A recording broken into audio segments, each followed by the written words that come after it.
What depends if you haven't finished. What? Oh, no, I mean, it's not the material for today. You did already. I wasn't like a major manager. Sometimes next week already. Yeah, sure. Good morning. Excited about next week Sunday.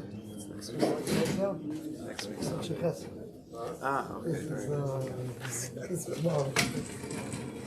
Okay. Okay, bless you. I don't know much. What do you have? The big keys. Yeah? There's a check. Yeah. Pleasure. Comes to share, the answer is usually yes. You have to work out the details. Very excited. Thank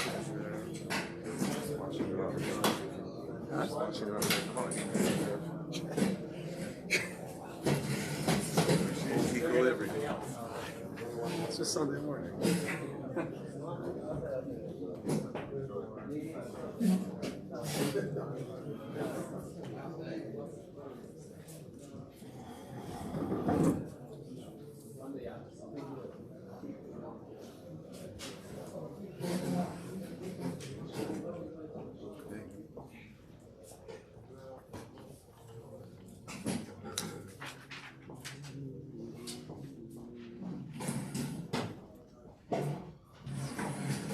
Still have a few extra copies if anyone needs. I'm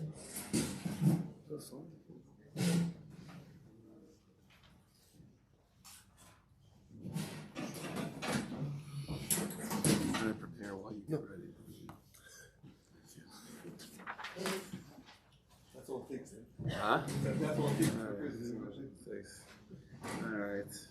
You got it. If you want a backup, I have a backup. Okay. Who it was? Got it.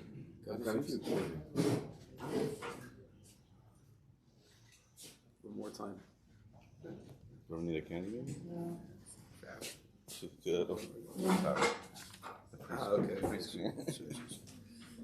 Okay. All right. All right. So first of all, big yashikach to Gadi Fuchs for sponsoring this morning's breakfast. Should be zeicha. The schutz of feeding Yidden and feeding the neshamas as well. Should be zeicha to all chef and bracha v'atzlacha to him. So mishpacha, the whole kilo, all Klal Yisrael. Okay. So we've been talking about the past couple of weeks the sugya of Shovavim, but the way we've going about focusing in on the sugya is more about Shovavim as it relates to dibur, to speech. That's what we've been talking about. Again, just the chazer over very quickly. I want to, just to spend mamash a minute, just the chazer. What we established was, this is what we saw from the film. The guy in the Zar Kaddish V'chulu, bunch of Marakaimas, is that, again, the tachlis of creation is for us to be able to experience the aleph, the aleph of Anoich Hashem Elokecha, I am Hashem your God, the oneness of creation, the oneness of reality, like I was talking about on Shabbos, Nishmas Kol Chai, the singular life of all things. That's the aleph of Anoichi. And the issue is that the Rabbanan Shalom didn't create us with the letter aleph, he created us with the letter beis, which means that each and every one of us is, again, just the chazer is divided into two parts. We have a masculine side and a feminine side. And as long as a person is disjointed, disconnected, and the feminine quality, which is related to the moon, again, that's what we've been talking about. Just as the moon was diminished and disconnected from the sun, instead of it being Shnei Maris HaGedolim, now you have the Mar HaGadol, that's called the sun, and the Mar HaKatan, the smaller luminary called the moon. Once there's a disconnect between the Zachar and the Nekeva within a person, now you're a beis, and if you're a beis, you can't receive aleph. So the tachlis of what we're trying to do in this world, and Befrat, what was happening by Golus Mitzrayim and the redemption of Mitzrayim, was to realign, was to raise up the Nekeva, to raise up the moon, to return her to the full stature of the sun, where they can be both, they both share the same crown, and the aleph of Hashem is able to be experienced by the couple, by the person. That's the process. Now again, when we saw that from the Zohar Kodesh and so on, that this can be translated this can be translated, the masculine and feminine side of who we are can be reoriented and translated as koil and dibur. Koil and dibur. Voice and articulation. In other words, this relationship between koil and dibur, the way it's supposed to be, is that everything that is in koil is expressed in dibur. That would be what it looks like when you have the sun and the moon the same size, both sharing the same crown. In other words, whatever koil has is being expressed clearly and articulately in dibur. That's what it looks like. The problem is, again, like we said, the moon is diminished. There's such a thing as Golus Mitzrayim, which means that dibur is disconnected from koil. And when there's a disconnect from dibur and koil, it means koil, the voice, is unknown, and dibur doesn't have the backing of koil. That's what we talked about. What does that mean exactly? So again, just the chazar. This is what we spoke about last week. That koil means koil is connected to the lungs, which is the place of the heart. That's you. That's you. That's truth. That's emes. That's your deepest emotions, your deepest feelings, what you're really experiencing. And dibur means how you articulate, how you express yourself outwardly. And so the disconnect, the galus hadibur, the disconnect between the male and female qualities, the disconnect between who you are, what you're truly experiencing, what you're truly feeling, what you're truly what's going on in your neshama, and your ability to articulate that disconnect, that's called galus hadibur. That's called being in a disjointed state. That's called the letter Beis. And we spoke about this. How Moshe Rabbeinu, who takes us out of Mitzrayim, is a perfect example of a healthy connection between koil and dibur. Everything Moshe said, he said it with his entire being. Every word that came out of his mouth were dvarim hayotzim min halev. These were words, they were articulated, but they were coming from his heart. They were an expression of his heart. And when that happens, just as a zachar and a keva come together, it produces a mazel tov, right? And so too, when the koil, when the inner voice, when the inner sound, when the truth of the heart is then articulated with the words, that's a zachar and a keva union. It also produces something alive. And dvarim hayotzim min halev, nichnasim halev. That was Moshe Rabbeinu. And so that was the idea when you talk about koil and dibur being one. Again, the problem is that the Jewish people in Mitzrayim, and this is what we go through, is that there's a disconnect where we say words and we don't mean it, right? And even, it can be in certain cases where literally the person is lying. So, like, literally, there's a disconnect between truth on the inside and the words that are being said. That's mamish a real galus hadibur. And the more a person is disjointed like that, the less they're going to be able to experience the Aleph of Hashem. But even in cases where the person is saying the truth, but if it's not, if the person is just talking without kavanah, the person's not putting their heart and their emotion into their words, that's also a disconnect between the koil and dibur. So we spoke about last week, again, just quick chazara, we spoke about last week how two skulas, two avodas that we saw from the Svarim, to help a person begin to realign their koil with their dibur, to be able to say words and to actually mean it. So we saw something from Rav Tzadok HaKohen of Lublin, that he said that a skula to do this is to connect your learning with your davening. Learning with davening. Learning is connected to koil. It's an expression of truth. It's the truth. And davening is always connected to dibur. So if a person wants to sort of, in the neshama, build a healthy infrastructure of koil and dibur being together. So if a person connects one's Torah to tefillah, that's also building a connection between koil and dibur. And then with time, the more a person learns where they daven, and daven where they learn, and davens what they learn about, and learns about what they daven about, the more you connect in your avodas Hashem, the world of Torah, the world of tefillah, the more within yourself, slowly but surely, you'll find yourself speaking more truthfully, and whatever you say, speaking with more heart. Because what you're doing in your avodah with Torah and tefillah is that you're uniting koil, which is Torah, right? The sound of the koilos of Har Sinai. Torah is considered is connected to koil, and tefillah, which is connected to dibur. Shemona Esrei, we move our lips without saying, without making sound. So the more koil and dibur can become one in our avodah of Torah and tefillah, the more we'll find our personal koil and dibur becoming one in the way we speak, in the way we articulate, in the way we go about our lives. That was one school that we saw from Rav Tzadok. And then we saw from Rabbi Nachman as well that there's also such a thing that a person can, that in davening, the more words that you say and the more chazara that you put into your davening, the more automatically you'll rediscover that koil. So a person davens and he wants to have kavan and he wants to feel, but he's just like, it's not happening. Like the heart is locked. Like the koil is just not coming. It's not emanating out in the words. So Rabbi Nachman said there is such a thing of just keep on saying more and more words, daven again and again and again, and with riboy devarim, with an increased amount of words, all of a sudden that will be able to rekindle the koil, the voice itself. We explained. I'm not going to chaz this, but we explained last time how this is rooted in the kisveri. We explained that how that trick works. But by the way, if you just think about it, this is all very much related to Tu B'Shvat. Today's Erev Tu B'Shvat.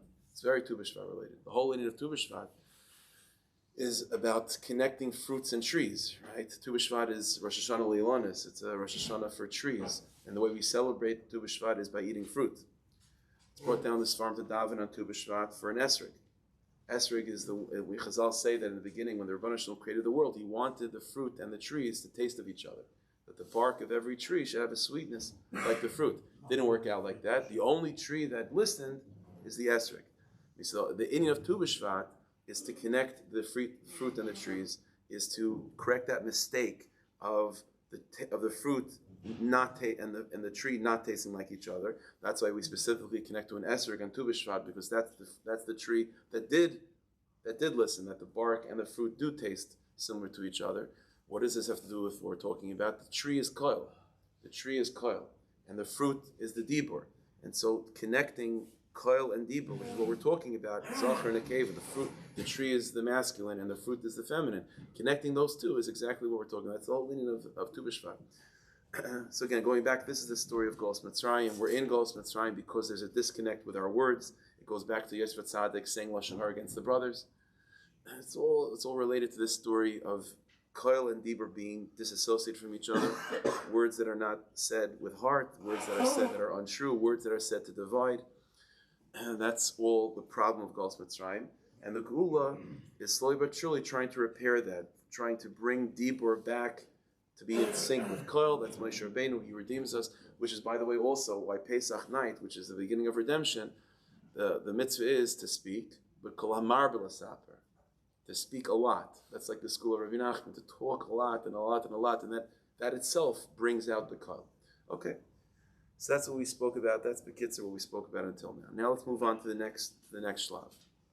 Now, I mentioned from the Riyah Kaddish that even when the process of returning the moon to its full stature is underway, but it's not b'basachas, it's not immediate, right? It's not immediate. It goes through different stages. So again, stage one, it's like Ragla Yordis Mavis. The moon is all the way in the bottom, completely disconnected. The person is saying words without a heart. The person is saying Lashon Hara. The person is saying words that are not true. The person doesn't even know who they are anymore because they're completely caught up in just their persona on the outside. There's a complete disassociation between your dibur, how you're expressed outwardly, and who you really are. That's Golos, okay. But then you slowly but surely begin the process of Gula, of trying to uplift dibur, of trying to realign it with the truth, to be able to begin to say, to begin to rediscover what you really think and what you really feel, to become a little more in tune with your heart, and then to try to express that in your words. That's Gavaldik. But the Rizal taught that even when that process begins and Gula begins, there is a stage, however, where the moon is where the Nekeva, which is the moon, is connected to the sun, but still the sun is bigger than the moon. And so to speak, the light of the sun is still too much for the moon to be able to give over. And so the moon could only reflect, it's reflecting the sun, so it's doing its job, but it's only able to reflect a little bit of the sun. In other words, even when this process of redemption is underway and Dibur begins to reconnect to Koil, but there is a stage where the Dibur is unable to truly express everything that Koil has to say. it could function as a way of expressing kol, but only a certain aspect, a certain limited percentage of the kol. The entirety of what the person is feeling is unable to be articulated. A person has experienced this all the time. A person, let's say, has deep feelings and deep emotions and a deep feeling about something, and then you try to express it. Like you could give over a little bit, but it's very difficult to take everything a person's feeling in their heart, or the entire, like what I'm feeling right now, the idea that you have in your head, to be able to try to completely give that over in words is extremely difficult. So even when a person's dibur is pretty good in terms of it being a way of expressing one's koil, but there is such a thing of where at the end of the day the sun is still bigger than the moon. So there's different stages. Again, the first stage is that the moon is not even reflecting the sun, completely disjointed. The second stage is no, the moon is reflecting the sun, but lamaisa, the sun is still bigger than the moon. So there's only so much that the moon is able to receive, that the moon is able to express outward. It's just that there's going to be maybe the vast majority of the idea or the feeling that's left behind.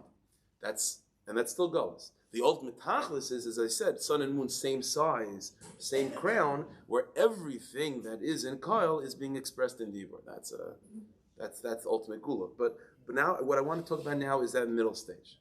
That middle stage of where a person is expressing themselves. And there is the words are coming out of the heart, and they are words of truth. But it's not the full truth. It's not the whole truth. And to a certain degree, it can't be until that final gula. So let's investigate that sugya. Okay, so fine. Nafakdamas. Maramakan number 1. So Maramakan number 1 is a piece from the Vilna Gaon. The Vilna Gaon talks about this idea many, many places. This is a big topic by the Vilna Gaon. So we're only gonna, a little moon for a big sun. That's what we're going to be learning today. So the Vilna Gaon writes in his commentary to Safed Tzneis, so this is on page Yud Tes Amud Gimel. The chazal that the Vilna Gaon always uses to bring out this point of even when you have a redemptive experience, even when you have dibur working in tandem with kol, even when you have an nekeva working together with the zachar, but the zachar is still bigger than the nekeva and unable to give everything he has to the nekeva, the chazal that he always points to is a famous chazal about the Leviathan. Again, there's a lot of details here that we're not going to be able to explain. The sun is still bigger than the moon right now, but the Chazal say such a thing that Hashem created the world in such a way. In the beginning, there were a pair of Leviathans, the male and the nekeva. And Chazal say that Hashem saw that if they were to become, they would have children, they would have offspring, it would be too much for the world. And so what Hashem did was he killed the nekeva and sires es hazachar. He was mesaris the zachar. He cooled down the zachar. So that's what Chazal say. And Allah said, Lavai, the zachar will be able to not be masuris. Again, masuris means to be cooled down. They're not able to whatever it is. You'll go. Okay. So you'll Google it. Fine. So you're masuris the zachar, and the lasalava, you won't be like that. Then the cave will come back to life, and will be able to be one and have offspring. That's Chazal. It says. Okay. So listen to what the Vilna Gaon says. Amru. Chazal say Leviathan Zachar Nekev Nivru, that Leviathan were created male and female. And if they were allowed to procreate, to come together, the whole world will be destroyed. Ma'asas, what did Hashem do? Sirius is a Zachar. He's Mesaris the Zachar. He cools down the Zachar, V'hargas and Nekeva, and he kills the Nekeva. V'inyan. What does this mean? So the Vilna Gaon says that this is not just a story about fish. This is the story of the moon. This is the story of the Zachar Nekeva. This is the story of Mitzrayim. This is our story.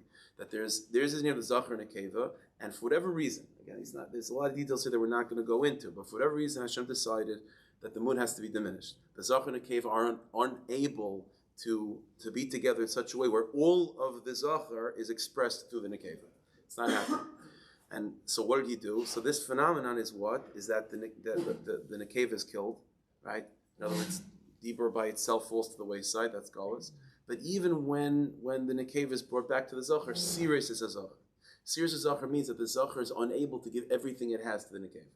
And that's this experience right now, where Dibur is expressing the Kyle, but it can't express all of the Kyle. It can't express everything. A little bit of what you're feeling can be expressed, but not all of your heart. Not all of your heart. So he says like this, what would it look like if the Zachar and Nekeva are mamish one? or tzlaim hazivuk shel chesed mispashid lamata. That would be everything that the zachar has is being fully expressed by the nekeva. And the world, the Rebbeinu Shalom made the world in such a way that it's very difficult for the world to experience such a level of shefa. That if the zachar would be able to express itself in full through the nekeva, that would be too much information. You know what I'm saying? Like sometimes people struggle with this. That there is such a thing where we're describing it here. We're describing like a gullus, like it's a bad thing when you can't express everything through your words, and that's true. Like, big picture that is in exile, but Lamaisa, the Rebbeinu Shalom made the world in such a way where sometimes a person has to have that stage where it's like too much. Sometimes you don't have to share everything. Right? Sometimes a person's in the mood of sharing, and you want to that's called your zachar expressing itself through the nekeva. That's called saying words that are true. But sometimes you don't want to overwhelm, guys on a first date, right? Mm-hmm. So it's like he was told before he goes, hey, you have to be honest, you have to be real. Okay, it's not going to be a second date, right? So it doesn't work like that. But maybe it could. But with time, you get to know each other slowly but surely. Okay, then slowly but surely you can express yourself more. That's what it is. So there is such a thing. Like even though it's unfortunate. Gul, the guy who went to last week's shir, he's like, what do you mean? The zachar should express itself through the nekeva. My word should be completely honest. Everything of my kol should express itself through my dibur. True, but Mashiach isn't here yet. You know what I'm saying? So there is such a thing as galus, and that's what Chazal is saying. That if the Rebbeinu Shalom allowed the Levias and the male and female to procreate, the world wasn't ready for that level of oneness. The world would be destroyed by that shefa. So the person is like, I'm done. Like I'm not interested. There is such a thing. So a little bit. There is a need for tzimtzum. There is a need to hold back, for not all of the light of the sun to be reflected in the moon. The world can't necessarily handle that. If that were to happen, then every single moment would be daylight. And so it sounds like a nice thing, but the person would lose their mind like that. The world's not ready for such a thing. So he says like this. Can you do it like the third line in? Can you do it? Too much rain is also no good. Right? Too much rain also makes the soil no good. So it has to be the right measure. So Sirius is Azachar. So said the Vilna Gaon. So what does Hashem do? Sirius is Azachar. Sheganzai be a side. What Hashem does is He makes this phenomenon where even when a person is beginning to repair their Zachar Nekeva, there is still at the end of the day a level of your Zachar, a level of your coil, a level of truth inside your heart that you cannot express in your words. And nor should you. There's a certain level of sun that is bigger than the moon during this stage. And he goes on, fine, that's the story. That's what it means, serious as a zachar. There's another pasuk that the Vilna Gaon very often quotes to express this, and the pasuk says, Ar Zarul Atzadik. Ar Zarul Atzadik, L'Yishlev Simcha, we say Friday night. Ar Zarul Atzadik. What is Ar Zarul Atzadik? That Hashem plants light by the tzaddik. What does that mean? So the Vilna Gaon teaches it like this. Tzaddik is always a code word for Zachar that wants to be mashpiyah to the nekeva. Yosef is called Yosef Tzaddik because he withstood that test of Zachar and nekeva. Tzaddik always means it's a code word for to be mashpiyah. Or Zarul Tzaddik means is that with all the shafa that the tzaddik, that the masculine side, that the koil wants to give and wants to express outward through the dibur, there is a level of light that's zarua, that's still planted, that's buried within the tzaddik that he cannot get out. And so what the tzaddik is able to give out is a little bit of his truth and a little bit of who he is. And the dibur is able to express a certain element of the heart. But the entirety of the heart is not possible. It's arzul tzaddik. There has to be light that's still tucked away, that's still remaining by the tzaddik. This is the teaching of the Vilna Gaon. Now let's bring this a little bit more practical, and we'll see. And let's give a little bit of a way in Avodas Hashem to sort of navigate this process.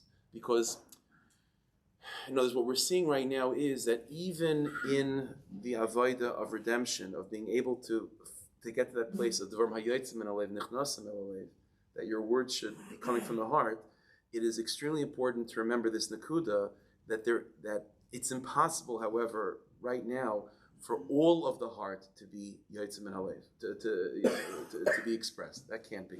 And so a person has to be able to figure out a way in which, at the same time, you want to be able to express yourself, but at the same time you also want to ensure that you're not overwhelming the listener, and that you're not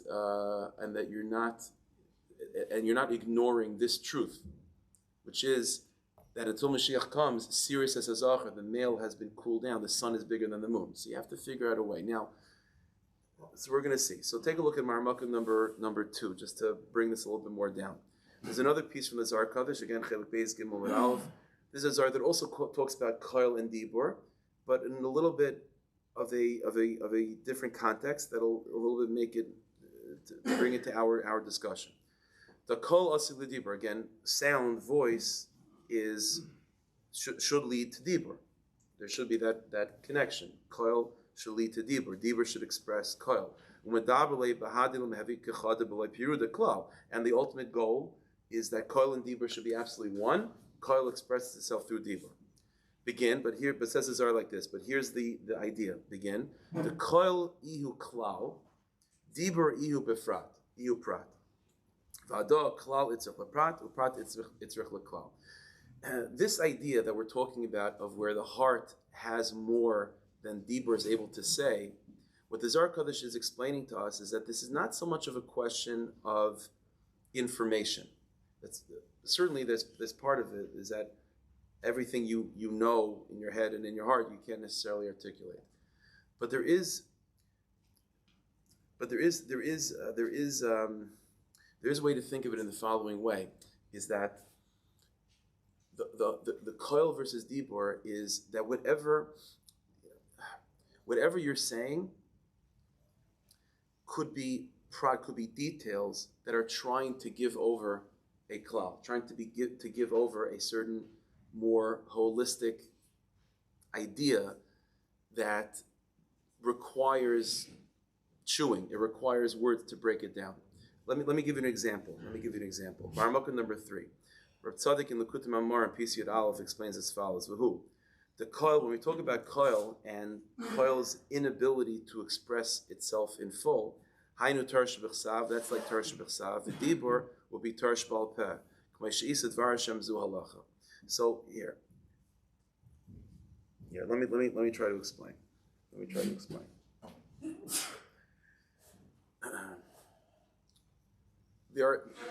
we talk about, put it this way, when we talk about the moon not being able to reflect all of the sun, yeah, that disconnect. So it's reflecting, but it can't reflect everything. There are 2 ways to think about it. One way to think about it is that the sun has just a lot of information, right? And the moon can only express like a certain percentage of it, right? So like the example I gave of the guy that's dating, okay? He just has a lot of information about himself, and he shouldn't necessarily share everything. That's true. But there is another approach, which is, despite the fact that you can't share all the information, but there is a way to distill, to take all the information that you theoretically have to share about yourself, and sort of see it. Trying to find the words. There is a way where when a person, let's put it this way, when that guy's thinking about himself and he's thinking about all the things that he wants to share about himself to the girl on the first date, and he says you can't share everything. So what am I supposed to talk about? I should only talk about 3% of who I am. Informationally, maybe only share 3% of who you are, but that 3% that you share, you can find a way that sort of, the information that you are sharing are most important, and contain within them a framework and a picture of who you are. In other words, this bacher that I'm giving as the example, this bacher might have a hard time saying, how could I only share certain parts of who I am and not everything? You know why? Because when he thinks of himself as a conglomerate of many different pieces of information. So it's who am I? Well, who am I is 95,000 pieces of the things. So now if I'm sharing myself, If I'm sharing myself, then it means I have to share 95,000 pieces of information. So you tell me I can't do that? So I'm only going to share a piece of myself. How am I supposed to make a relationship like that? The answer is, the real problem is that even in the problem really starts in his koil. The problem starts in himself. Instead of him thinking of himself as a box that has 95,000 experiences, like that's who I am. No. All those 95,000 experiences have come together in you. But there is a you. There is a you that's bigger and deeper and more klal than all these pratim that you've experienced in your life. And once a person can identify a little bit the klal of who you are, like what makes me tick? Like when the guy's thinking of like, who am I? What does he go to? Does he go to like where I went to yeshiva and my Rebbe and like my favorite food and like the cool story I had once, like when I got pulled over? Is he going through all? Is what he said like, who am I? So does he have to start listing 95,000 things? If he's starting to list 95,000 things, then he's going to be stuck on that first date because he was told he has to share himself, and he has to be honest and real. So that means I have to like, so what percentage of the things am I supposed to be sharing? Like what? The answer is, the problem is not in the percentages. The problem is that he didn't answer the first question probably. Who are you? That's persimmons. Yeah, so in other words, the person has to properly more identify like what makes you tick, like who are you? What are your most important qualities? What are your most essential? What's your most essential personality? Like who are you? Not things that you've done, but who are you? And then all of a sudden, you've now been able to identify yourself not based on a million pratim, but you've given a klal to yourself. Now, don't get me wrong, that identification of who you are in klal is something that deepens and develops with time. So when you have a 21-year-old kid, or a 25 or a 50-year-old kid, right? So they can identify, and they're thinking more maturely. They're not trying to identify themselves just in pratim. They're trying to give that klal. So that klal might be a little bit. It'll develop with time of like one sentence. Who are you? You know, or what drives you? You know? But once you can identify lefi madrigascha, the klal of your life, then even if you're only expressing certain facts of who you are, but those facts are hand selected as being pratim to articulate that klal that you know of. And so then all of a sudden, it's not a matter of like 3% of yourself is being shared and 97% is left behind. No. The 3% that you're sharing is a constricted version of everything. It's a laser beam. It's a laser beam of everything. Instead of it being just a piece of it, it's a laser beam. The whole is greater than what I said, and every mitzvah is really an expression of all time. Yes, that's exactly what it means. This is by the way in the Sarang Dashim, understand this, that there's two ways to describe. There's a word that's called tzimtzum, which means a constriction, right? They have a big ocean, and like tzimtzum means like a small little piece. But there's always two ways to understand that. One hand is that it's a percentage game. You had 100,000 gallons of water, and now tzimtzum means I'm only going to take from that 100,000 gallons 1 gallon, and that's a percentage of the big ocean. But there's another way of thinking of tzimtzum, like more like a laser beam, that you have light, and the light is now being concentrated and focused into one little beam. Compacted. So it's true that at the end you don't have this huge ocean, and all you have is one little ray of light. But that ray of light somehow contains within it a tamsis, in essence, of everything. And this is the way to navigate this madrega, this stage of what? Of where the moon is reflecting the sun, but the sun is bigger than the moon. There's two ways to think about it. Either you could think about it, well, listen, it means the sun has so much information, and I am only able to share a piece of it. And that can be frustrating. But the answer is, the deeper way to think of it is that you're not sharing, the deeper, the articulation is not expressing just a piece of the information of the sun. Whatever it's able to share, it's sharing in such a way where it's the concentrated essence of the sun. And the words that you're saying are, you might not be saying everything, but contained within it is at least an essence that was behind the scenes of everything that you had in your mind. This is exactly, again, the example of this that Tzaddik in this room give is Torah Shebechsav and Torah Sheba'al Peh. Torah Shebechsav is like the sun. It's the klal. Zocher Siyam Shabbos Lekadshay. And then Torah Sheba'al Peh comes and unpackages that. So every detail of Torah Sheba'al Peh is there to give expression to that klal. And at the end of the day, does every piece of Torah Sheba'al Peh, like Hilchas Kiddush, it's all trying to get you back and to somehow give expression to that klal that's called Zachas Yom Shabbos Lekadshay. As you can tell, I'm having a hard time expressing myself and doing this. This is not a simple idea. Take a look at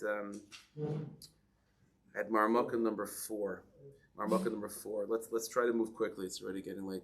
Marmukah number 4. Arasat Torah. This is from Rav Kook. Parak Aleph Ois Aleph. Torah Shebechsav. Torah Shebechsav. Anu makavu ma'idei tzir hayoytzer elyon v'yoytzer makif shebenish ma'seinu. Torah Shebechsav means the sun. It means a certain picture, a certain expression of the neshama that's all inclusive. It's big. It's very difficult to articulate that. On a margishim bekirves have hakas teferes ha'oira ha'chaya kalas shel yikum. In Tanakh, when a person learns Tanakh, there's a certain feeling of like broadness and bigness. The topics are huge, are vast. The Nevi'im are not talking about muksa. The Nevi'im are talking about justice. They're talking about idealism. They're talking about big ideas. That's what Torah Shebechsav is about. And that's Torah Shebechsav. Now, next paragraph. But Torah Sheba'al Peh. Then already Torah Sheba'al Peh. What's Torah Sheba'al Peh? Torah Sheba'al Peh is prat. Right? In other words, whereas Torah Shebechsav is talking about, again, things that are broad and big and like who are you? What is God? You know, that's Torah Shebechsav. What's Torah Sheba'al Peh talking about? Details. So you have this. So this is a perfect example where you can feel this disconnect, where Torah Shebechsav is talking about God and it's talking about the Jewish people, right? And Eretz Yisrael, like big things, and then all of a sudden, okay, you know, Navi's over, and now you go to Gemara, and now you go to Halacha Mishnah Berurah, and it's like, I don't hear anything about God. I'm not hearing anything about the Jewish people. I'm not hearing about Eretz Yisrael. It's all just like details, not much details. It's also that's called that's called in Dibur. That's a disconnect. So but a person has to realize, and this is the point over here. It's true that the entire big picture of Am Yisrael and Hashem Echad and Eretz Yisrael, that is Torah Shebechsav, it can't be articulated. Every single aspect of it is not able to be articulated in Torah Sheba'al Peh. The sun and the moon are not the same size. The male Leviathan has been cooled down, or is Rula Tzaddik. That's true. But here's our Avodah. Our Avodah is to try the best we can to realize that every word of Torah Sheba'al Peh, although what is being said is not the big picture of Torah Shebechsav, because it can't articulate that properly in such great detail, but to realize that it's like a laser beam, that the words of Torah Sheba'al Peh contain within it, they're coming from Torah Shebechsav. They're coming from Torah Shebechsav. And although the information and the content and the limud of Torah Sheba'al Peh doesn't sound like you're learning about God, and it doesn't sound like you're learning about Am Yisrael, but all of that power and that vitality and that broadness of Torah Shebechsav is fueling every single word of Torah Sheba'al Peh. Again, just like the case of the guy going on the date. Once he's able to identify himself properly in that klal sense and say words that are reflective of that klal, then even if what he's saying to the outside listener might not be so meaningful, but when it's being said as an expression of your klal, then it's Dvar Hayotzim Alev Nichnasim Alev, and then the words that the person hears, through those particular words, the person gets a feel of the klal that was behind it. They might not be able to again, it's not being articulated, but there is a klal. So in other words, if a person goes about appreciating and learning Torah properly, even if a person is learning Hilchas Muksa, and they're learning something very, very detail-oriented, but those words are like it's a concentrated essence. It's the way in which the klal of Torah Shebechsav is able to express itself in such a way where it's not a piece of the Torah Shebechsav. It's the entire Torah Shebechsav being funneled and being packaged in these words. And the result of that is a person learning Hilchas Muksa, but feeling invigorated by it and feeling deeply more connected to Klal Yisrael because of it. It's like, how does that work? You're learning about Hilchos Muktzah and all of a sudden you become a bigger of Yisrael? How does that work? I understand if you're learning Torah Shebechsav, you become a bigger of Yisrael, because Torah Shebechsav is talking about Klal Yisrael. But Hilchos Muktzah is not talking about Avos Yisrael. So how is it that by a person learning properly Hilchos Muktzah, you become a bigger of Yisrael, and you become a bigger lover of Eretz Yisrael, you become a bigger believer in God? The answer is because these words, they were not disconnected from the klal. The klal of Torah Shebechsav is unable to articulate itself in a million details. But what it can do is it can somehow funnel itself in these particular words, that when you hear these words and you can tolerate these words, all of a sudden it's like a laser beam that gets inside of you, and then all of a sudden the klal of Torah Shebechsav has, unpackages itself within you. And then all of a sudden, by learning these particular words, you now have a more Torah Shebechsav mindset. Take a look again. Rav Kook in Marmukah number 5, Parak Gimel, Eis Gimel, and Aris HaTorah. Ikar HaYediyahi. When a person learns Torah Shebal Peh, this is very important. When a person learns Torah Shebal Peh, a person has to go with the following mindset. A person has to go into learning with a mindset that everything you're about to learn is deeply rooted in everything that Torah Shebechsav talks about. Everything Torah Shebechsav talks about, which is Amunah and Bitachon and Hashgacha Pratis and Hashem and Am Yisrael and Geula. These big ideas, a person going into learning Hilchos Muktzah has to be mechazik themselves to know that what I'm about to learn is being fueled and contains within it the concentrated essence of all of that. And then when you learn Hilchos Muktzah, you're not just learning Hilchos Muktzah now. This is a way into the sun. This is a way in. This is a way for the sun to communicate all of itself to me. When Mashiach comes and the sun and the moon will be mamish the same size, then it won't have to play the spiel. Then the sun will be able to, then Torah Shebal Peh will be able to articulate in great detail every single aspect of Torah Shebechsav, of these big ideas. But we're not holding there yet. So right now, all Torah Shebal Peh can do is talk about small, tiny things in comparison to the sun of Torah Shebechsav. But the chiddush of Yiddishkeit, and this is our avodah, is to realize that in those, what seems to be almost kiviyachol petty things that Torah Shebal Peh talks about, is in truth not just a percentage of Torah Shebechsav. All of Torah Shebechsav is being laser focused in those words. So he says like this, and it could get to the point of where the influence of the klal and your connection and your belief in the klal and the Torah Shebechsav behind the scenes is yushba koyach hazehiras haprati l'chol mitzvah Torah. The influence of the klal through the prat into your heart is so strong that by learning muktzah, like I said, all of a sudden you're so deeply attached to the big ideas of Yiddishkeit, and the same devotion you would have to Am Yisrael and big inyanim, just like a person would do everything in the world not to disconnect themselves from Amunah. In a general sense, that level of attachment you'll have to Hilchos Muktzah. Because Hilchos Muktzah is just a way in which the ocean of Torah Shebechsav is able to express itself in this prat. Why can't Torah Shebal Peh just express in great detail all of these big ideas? Because the sun and the moon are not the same size. That's just the reality. But what we can do, at least, is recognize that what the moon is able to reflect of the sun is not a percentage of the sun. It's the entirety of the sun in that small light. So he says, three lines into Marmukah number 5, but if a person learns Torah Shebal Peh without it being seen as an expression of the klal, right? So yeah, then it's like that guy that's sitting down on the date, and he's only expressing a part of himself, and what he's expressing, what he's sharing, is like, is 3% of who he is. So then nothing's gonna. There's no relationship that's gonna be forged. Like it doesn't work like that.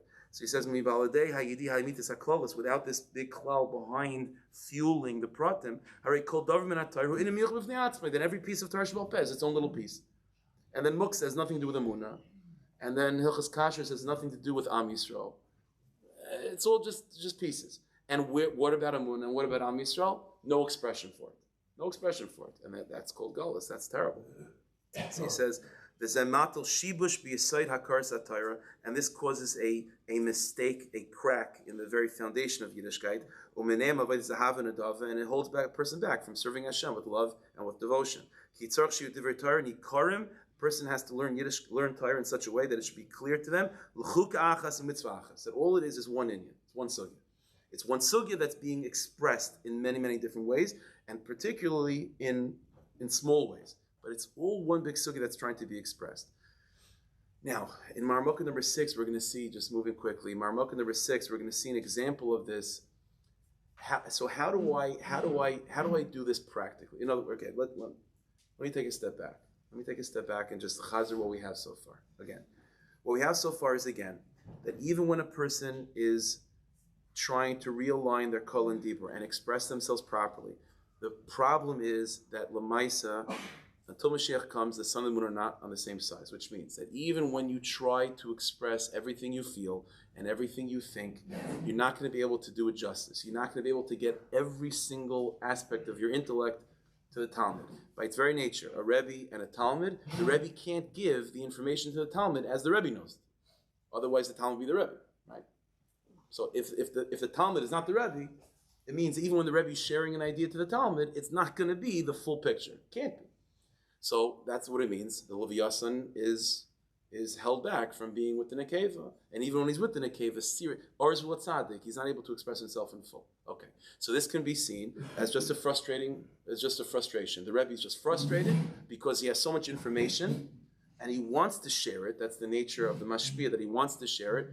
But the Nekeva is not big enough to receive everything the Zachar has, and so this could result in a frustration on the Zachar side, and he could become so frustrated that he's just not interested anymore in being mashpia, because I'm not going to be sad. I can't give everything over anyway.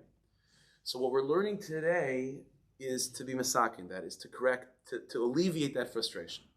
Where it's true, the Rebbe is not going to be able to give over all the information he has about that topic to the Talmud. True, but there is a way for the Rebbe to select the particular pieces of information that he's going to give to the Talmud, but somehow to contain within those select pieces of information the tamsis, the concentrated essence of the general idea.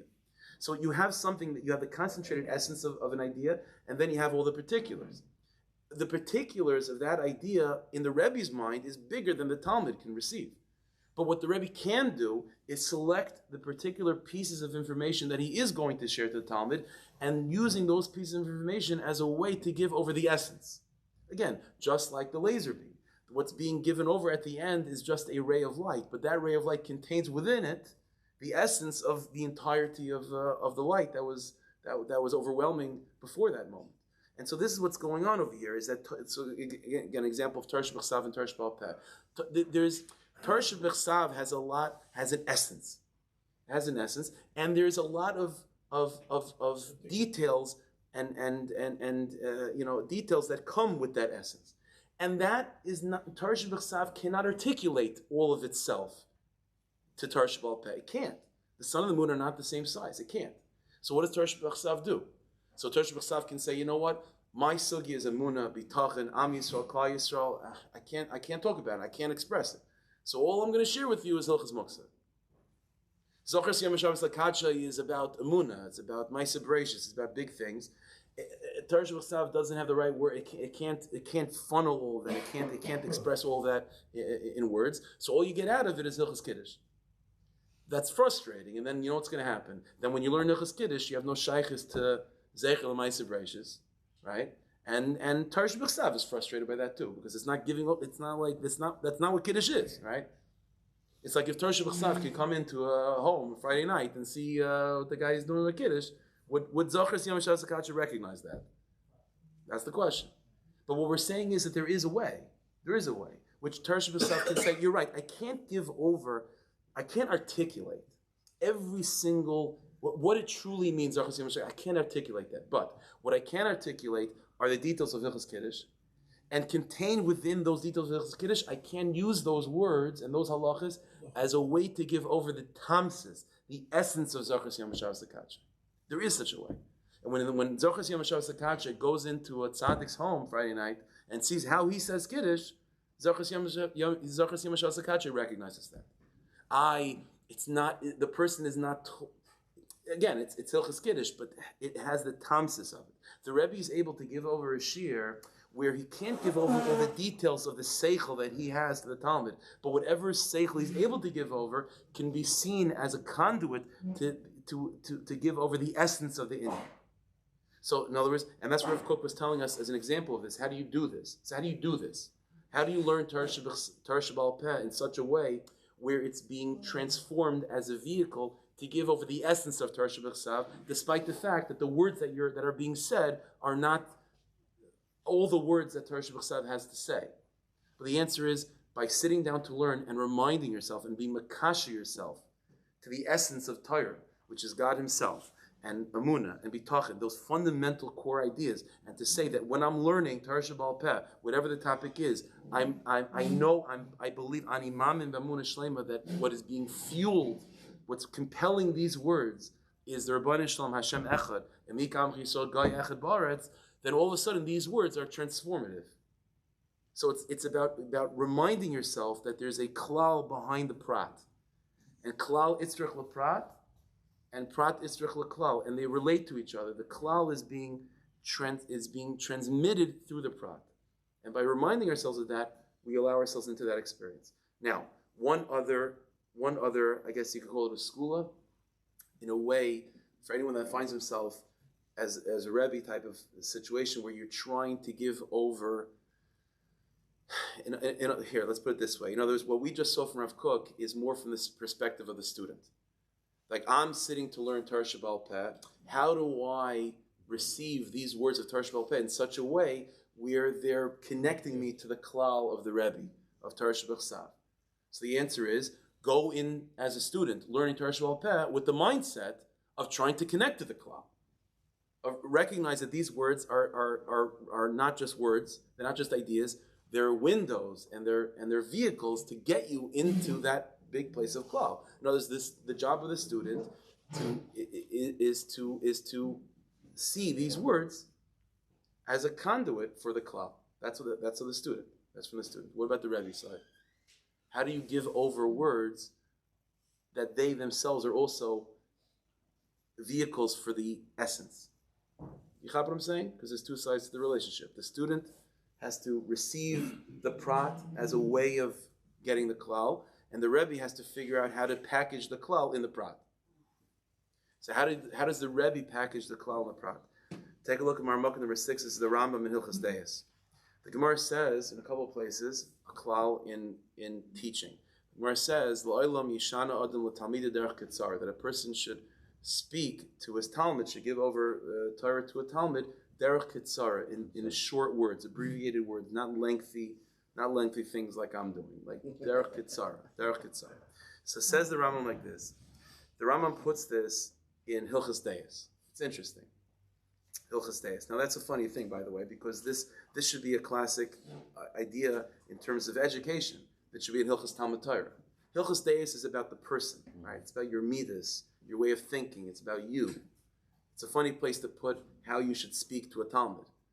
But the answer is, as we're going to see in a second, the Rambam over here is going to describe to us that the way, how to give over to a Talmud particular words, but how those words contain within them a concentrated essence that cannot be said. How do you do that? So says the Rambam, L'olam yarba adam b'shtika. L'olam yarba b'shtika. A person should get accustomed to remaining silent, to being quiet. V'lo yadaber, and a person should only speak eloid var chachma, abid var shetzarch l'm chayagov, to speak words that are words of wisdom or words that are necessary. Amru al Rav, it said about Rav, Talmud Rabbeinu Kaddish, the student of Rabbeinu Kaddish, Shleisach sicha b'teil kol yamav. He never said an unnecessary word in his life. Every word that he said were necessary. V'zui sichas roiv kol adam. That's how most people just say unnecessary words. V'afil b'tzarech haguf lo yarba adam dvarim. But even things that are necessary, to try to minimize the words. V'alzet sivu chachamim v'amru. And for this, Chazal say, kol mar b'dvar me'vichet.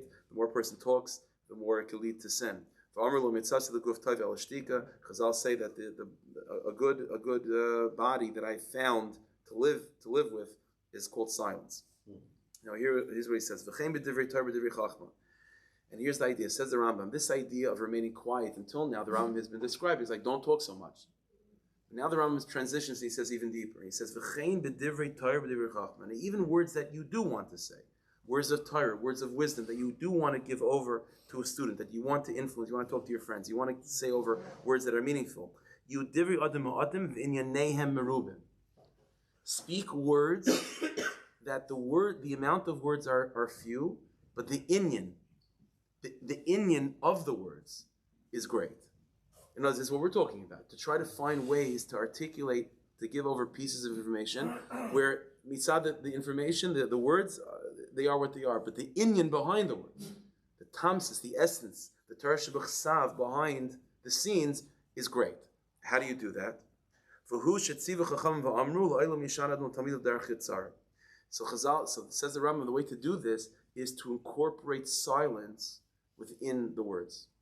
To incorporate silence within the words. When I'll give you an example. This past part is Oz Yashir, yeah? Oz Yashir. So the way Oz Yashir is in the Chumash, right, is that it's a lot of empty space. Why is there empty space? The answer is because the empty space is the space of where the essence can be said. If a person speaks and all that's being said are just the words, then all the Talmud is going to hear also just the words. But in order to make sure that the Rebbe gives over the words in such a way that the inyanehem merubim, that the inyan behind it, the essence behind that topic is experienced, is palpable, is being transmitted in those words. So the Rebbe has to make sure to say words, but also to incorporate silence in the words. When there's a pause, when there's a moment that sort of allows the Talmud to hear the words, but absorb, but realize and to identify that there's something behind the scenes of those words. That's what it means when Chazal say Yishana Adam Talmid Derech Ketzar, to speak to a Talmud, but Derech Ketzar, to say a few amount of words, but to make sure that in those words there's moments of silence. Kipshut Imamish, moments of silence to allow to give over the ability to allow those words to act as a vehicle for something more than just them themselves. There should be empty space contained within the words. This is what's going on by Kriyas Yamsuf. Again, just like by Pesach night, to speak a lot, all of a sudden by Oz Yashir, it's not about speaking a lot, but it's about speaking but making sure that the words are vehicles for something more, something else. And that we do that by incorporating silence within the words. This is why Rabbi Nachman, for example, said, Rabbi Nachman said that there is such a thing in Chumash, that when the Rebbeinu Shalom says a mitzvah, it always has like an introduction to it. Vaydaber Shel Moshe Leimer. Okay, what do you Vaydaber Shel Moshe Leimer? Just get to the point, say the mitzvah. The answer is, the introductory statement, that's like the silence. You know, it's like, here's a chayim. Listen up, we're about to hear something. If you open the Chumash, it means that you're ready to listen. So you made all the achanas in the world. You went to the shelf, you opened the Chumash, you're ready to learn, and then the pasuk says, okay, let's get ready to learn. I am ready to learn. No.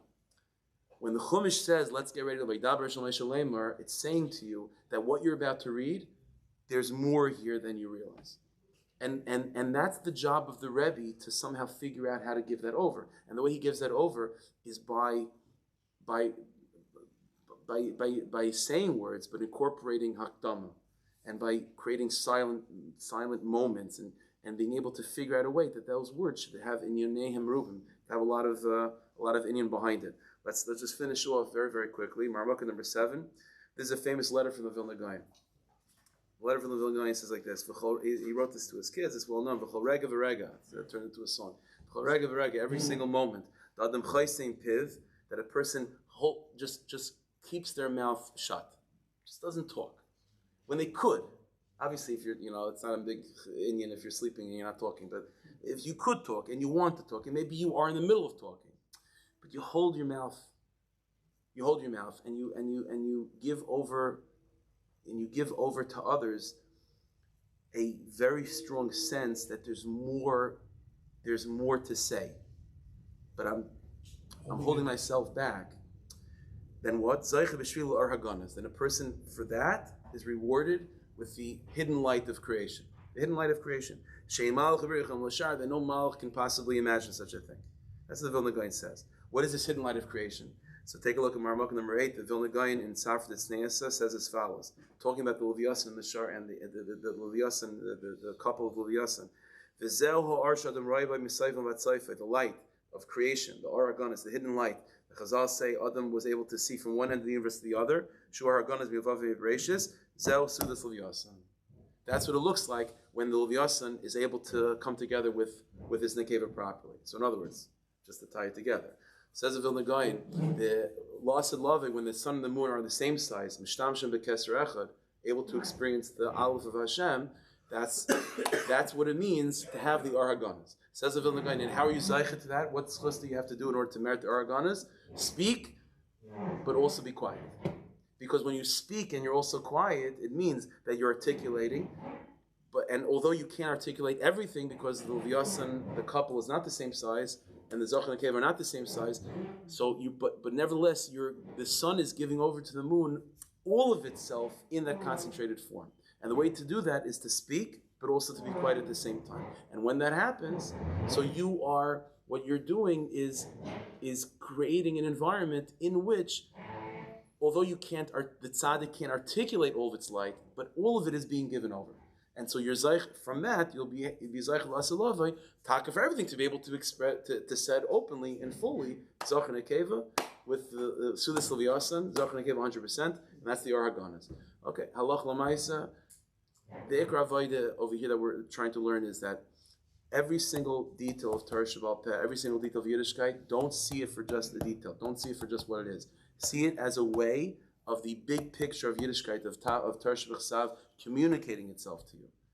When you go into Torah Shabbat Peh, you go into the part of Yiddishkeit with that mindset that something big is being communicated to you, or when you're, as the Rebbe, speaking to a Talmud and you're and you could only say details, but you are consciously trying to communicate the big picture, then what you do is you communicate details, but incorporate silence, incorporate hints, incorporate sentences that give over the sense that there's something deeper behind the scenes that's going on over here. That's how this yichud takes place. And then Be'ez Hashem will be zeicha to be able to express ourselves in full. Amen.